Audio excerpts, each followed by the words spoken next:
दोस्तों, अगर आप बाज़ार में अपना पैसा इन्वेस्ट करना चाहते हैं तो अभी जुड़े एंजल ब्रोकिंग के साथ में, क्योंकि यहाँ आपको मिलती है एक अच्छी एडवाइस और भरोसेमंद सर्विस, और यहाँ अकाउंट ओपन करना भी है बिल्कुल फ्री ऑफ कॉस्ट। तो आज ही जुड़े एंजल ब्रोकिंग के साथ में। अकाउंट ओपनिंग लिंक डिस्क्रिप्शन में है। आज ही अपना अकाउंट ओपन कराएं। आशीष जी हमारे साथ स्टूडियो में जुड़ चुके हैं और आज से आपको हम मान्यवर के रूप में देखें। शैल सर बिल्कुल ठीक। दरअसल एक आईपीओ आज से साथ जो स्माइल स्क्रीन पे आती है वो काबिले तारीफ होती है। अच्छा, आज से एक प्राइमरी मार्केट्स की ऑफरिंग की शुरुआत हो रही है। वेदांत फैशंस इस कंपनी का आईपीओ खुलने जा रहा है। आज खुलेगा, मंगलवार तक कंटिन्यू करेगा।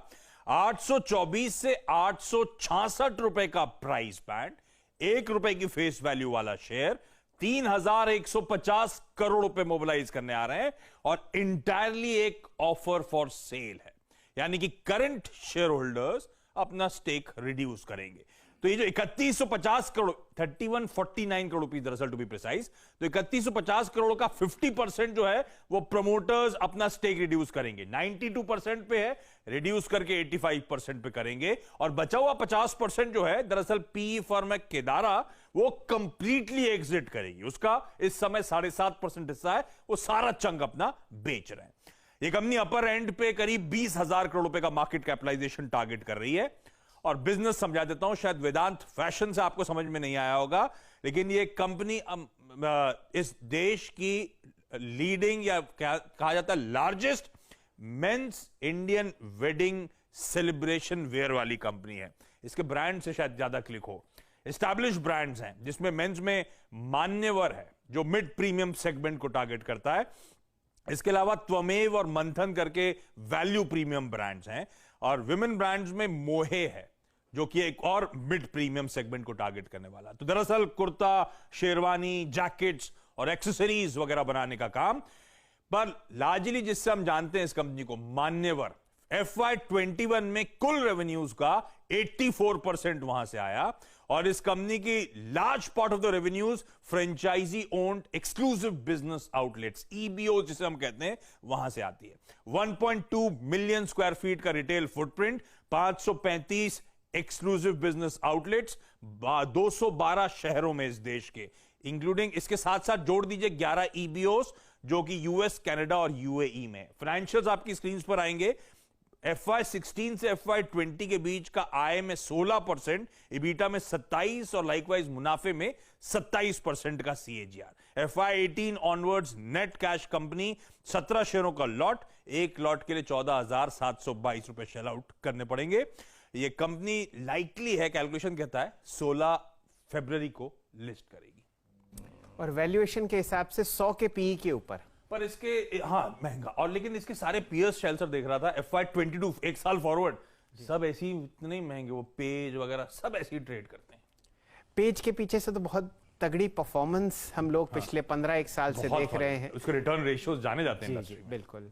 और आपको 108 के पीई पर पूरा का पूरा OFS दिख रहा है, पूरा का पूरा OFS। लेकिन पेज, गो फैशन, TCNS, ट्रेंड, इन सब के वैल्यूएशन आजकल गजब हो रहे हैं। और रेवेन्यू जो है, अगर आप FY22 का जो 6 महीने का रेवेन्यू है उसे डबल कर दें तो वो आता है लगभग 720 करोड़, मुकाबले जो आपने पीक रेवेन्यू देखा था FY20 का 916 करोड़। चलिए यहाँ पर आस्था जी को जोड़ते हैं, और वो IPO की दुनिया में हर IPO आपको ट्रैक करती हुई दिखती है। नमस्कार आस्था जी, बताइए यहाँ पर शॉपिंग बेहतर है मान्यवर के शोरूम्स में, या यहाँ पर IPO में पैसा लगाना चाहिए? Good morning Shailendra ji, Ashish ji, Virendra ji. देखा जाए तो शॉपिंग तो बिल्कुल मान्यवर के शोरूम से अच्छी ही है, स्पेशली मेंस वियर की अगर हम बात करें। और अगर मैं यहाँ पे IPO की भी बात करूँ तो मेरे हिसाब से मुझे IPO लॉन्ग टर्म के लिए बहुत अच्छा लगता है। तो सब्सक्राइब की रेटिंग है, क्योंकि एक तो ब्रांड रिकॉर्ड बहुत हैवी है। अगर men's wear, ethnic men's wear की बात आती है तो सीधा ध्यान मान्यवर का ही आता है। तो वहां पे कंपनी का असेट लाइट मॉडल है, क्योंकि ये पूरा EBOs, MBOs के थ्रू ये लोग पूरा अपना सोर्सिंग करते हैं, प्लस फ्रेंचाइजी मॉडल भी बहुत सॉलिड है। और फाइनेंशियल्स की बात करें तो शैलेंद्र जी, जो एक चीज मैंने देखी है, इनके जो ग्रॉस मार्जिन्स हैं वो इंडस्ट्री लीडिंग है, क्योंकि मोर देन 60% ये ग्रॉस मार्जिन पे काम करते हैं। ऑपरेटिंग मार्जिन भी 40% से ज्यादा है। 2021 जो कि एक कोविड ईयर था, वहां पे भी इन्होंने मार्जिन 40% से ज्यादा ऑपरेटिंग मार्जिन दिखाए हैं, जो कि शायद जो हम कंपेयर कर रहे हैं अदर प्लेयर्स उनसे काफी आगे है। तो इन सभी पैरामीटर्स पे कंपनी फंडामेंटली बहुत स्ट्रॉन्ग है। लेकिन बात आती है वैल्यूएशंस की। वैल्यूएशंस यहाँ पे बहुत एक्सपेंसिव लगते हैं, क्योंकि मैं कोई भी पैरामीटर लूं, प्राइस टू सेल्स लूं, ईवी बाय बिटा लूं, ईवी बाय सेल्स लूं, प्राइस टू अर्निंग मल्टीपल लूं, सब पे ये काफी ज्यादा प्राइस्ड लगते हैं। तो एक वही कंसर्न है जिसकी वजह से मैं ये लिस्टिंग गेन में जो अगर बात करें तो मुझे लगता है एक लिमिटेड लिस्टिंग गेन होंगे, क्योंकि वैल्यूएशंस बहुत ज्यादा इन्होंने लिए हैं। लेकिन लॉन्ग टर्म के लिए ये सब्सक्राइब की रेटिंग है, तो जो लॉन्ग टर्म के लिए यहाँ लगा सकते हैं वो डेफिनेटली इस आईपीओ में लगाएं। लिस्टिंग गेन्स बहुत ज्यादा बड़े होने की तो उम्मीद नहीं लगती है, क्योंकि प्राइसिंग यहाँ पे काफी ज्यादा की है। लेकिन आगे जाते हुए अगर फ्यूचर फोरकास्टिंग अच्छी रही तो मार्केट हो सकता है इसको थोड़ा वैल्यूएशंस और ज्यादा दे दे लिस्टिंग के दिन, और उसे नहीं मद्देनजर रखते हुए, लॉन्ग टर्म के मद्देनजर रखते हुए तो डेफिनेटली यहाँ पे सब्सक्राइब किया जाना चाहिए। जी आस्था जी, आप जरा हमारे साथ जुड़ी रहिए। जब आपने आशीष जी यहाँ पर चर्चा शुरू करी, ये branded Indian wedding where brand की चर्चा हुई। अब ध्यान दीजिए, जो शादियों का तारा होता है वो पूरे साल नहीं रहता, तो इनके जी हाँ, तो इनके जो रेवेन्यूज होंगे वो लंपी होंगे। यानी कि समझिए ज़्यादातर सेल्स आपको आती हुई दिखेंगी एक स्पेसिफिक तिमाही में, जब आपको शादियां ज़्यादा दिखती हैं भारतवर्ष में, तो मेरे ख्याल से वो भी एक ओवरराइडिंग फैक्टर होगा।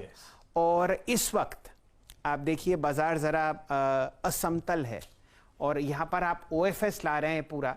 वैल्यूएशन जो आस्था जी कह रही हैं कि वो ऊपरी लेवल पर हैं, तो आप खुद ही अक्लमंद हैं और सोच समझकर आप यहाँ पर निवेश कीजिए। आस्था जी की राय है कि शायद जो ट्रेडिशनल IPO बाउंस हम लोगों ने देखा है हमेशा लिस्टिंग पर, वो ना मिले और लंबी अवधि में यहाँ पर पैसा लगाया जाता है। आस्था जी, मान्यवर की आपने चर्चा करी, लेकिन जो मोहे का शोरूम है वहाँ पर आप शॉपिंग करती हैं? हाँ, आपको सुन के सरप्राइज होगा शायद जी, मैं मान्यवर से ज्यादा शॉपिंग करती हूँ मेरे फादर के लिए, मेरे हस्बैंड के लिए, मोहे से नहीं। और एक यही चीज मैं आपको बताती हूँ कि वुमेन्स वेयर में बहुत यहाँ पे ब्रांड्स हैं, सब्यसाची है और दूसरे ऋतु कुमार, काफी सारे ब्रांड्स हैं, और विमेन के पास टाइम होता है कि वो जाके इतना कुछ खंगाल लें। लेकिन मेंस वेयर की अगर बात आती है हस्बैंड तो जो है वो मोहे जाते होंगे ना आपके लिए। नहीं, फिर भी मान्यवर का ब्रांड रिकॉल ज्यादा है। एक और बात मैं बोलूंगी शैलेंद्र जी, कि अभी क्या हो गया कि फेस्टिवल्स में भी एथनिक वेयर बहुत यूज होता है। तो हम शादियों की भी बात करें और फेस्टिव दुर्गा पूजा हुई या फिर दिवाली हुई, तो उसमें भी अब एथनिक वेयर बहुत यूज होने लगा है, और ये लोग आगे जाते हुए इंटरनेशनली अपनी प्रेजेंस और ज्यादा बढ़ाएंगे। किड्स वेयर में भी ये फोरे कर रहे हैं, तो मुझे लगता है कि लॉन्ग टर्म प्रोस्पेक्ट्स बहुत स्ट्रॉन्ग है। लिस्टिंग गेन्स की थोड़ी यहाँ पे गारंटी कम है, मुझे लगता है छोटे मोटे लिस्टिंग गेन्स ही हो सकते हैं, तो वहां पे उम्मीद कम रखें, लेकिन बढ़िया लगता है लॉन्ग टर्म के लिए। तो जैन साहब का क्रेडिट कार्ड जाता है सब्यसाची और ऋतु कुमार जी के शोरूम में आस्था जी के साथ। सोचिए और समझिए। आस्था जी, मैं गलत तो नहीं कह रहा? ऐसा कुछ नहीं है, बराबर की शॉपिंग होती है, मान्यवर भी कम नहीं है, वहां पे भी बढ़िया शॉपिंग की जाती है। सो दोनों जगह काफी अच्छा रहता है, बैलेंस हो जाता है। शैल जी ने आपकी कमजोर नब्ज पकड़ लिया है। मैं सोच रहा ये जैन साहब कहाँ से आ गए एकदम से। ना मान्यवर ना कुछ भी, मैं जैन साहब कहाँ से आ गए। खैर शैल जी, सलाम है आपको। मैं हर चीज बहुत बारीकी से सुनता हूँ, और जो नहीं कहा जाता उसको ज्यादा सुनता हूँ। शुक्रिया आस्था जी, आपके चर्चा में शामिल हुई और मान्यवर पर आपने अपनी जो मान्यता है वो बताई कि क्या है। और आशीष, आपके बहुत बहुत शुक्रिया अगर आप देखें इस IPO की बारीकियों को बताने के लिए।